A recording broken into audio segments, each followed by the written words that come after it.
Halo Sobat Mania, kembali lagi di BRC Official. Ada kabar menarik nih mengenai PSM Makassar, gagal meraih kemenangan melawan tuan rumah Persik Kediri, dalam lanjutan Liga 1, 2024/2025. Di Stadion Gelora Supriyadi, Blitar, Selasa tanggal 11 Maret tahun 2025.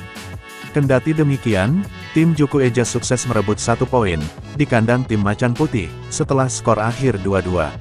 PSM Makassar, sebenarnya sempat unggul lebih dulu, atas tuan rumah, berkat gol bunuh diri, yang dicetak oleh gelandang Persik, Rohit Cande. Namun, Persik Kediri mampu bangkit, menyamakan skor lewat Z Valente, di menit 45, dan kembali unggul lewat gol Vava Mario Iagalo, pada menit 61. PSM bahkan nyaris mendapat hadiah penalti, pada menit ke-80. Tetapi wasit, tidak menganggap pemain Persik handball, setelah mengecek VAR. Petaka akhirnya didapat tuan rumah, lantaran PSM bisa menyamakan kedudukan, melalui gol Abdul Rahman di menit injury time. Asisten pelatih PSM Makassar, Ahmad Amiruddin mengatakan, poin dalam pertandingan ini cukup berharga, kendati sebenarnya, terdapat peluang meraih kemenangan.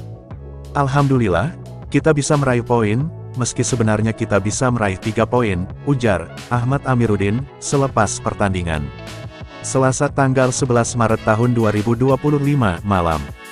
Ahmad juga menyinggung, peluang PSM mendapatkan penalti, dalam pertandingan ini.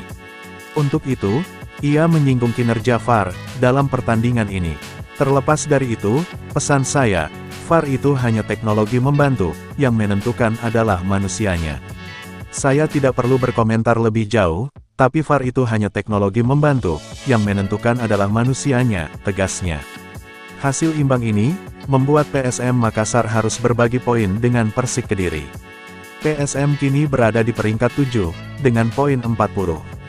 Sementara Persik Kediri di posisi 12, dengan poin 35, klasemen sementara Liga 1 2024/2025.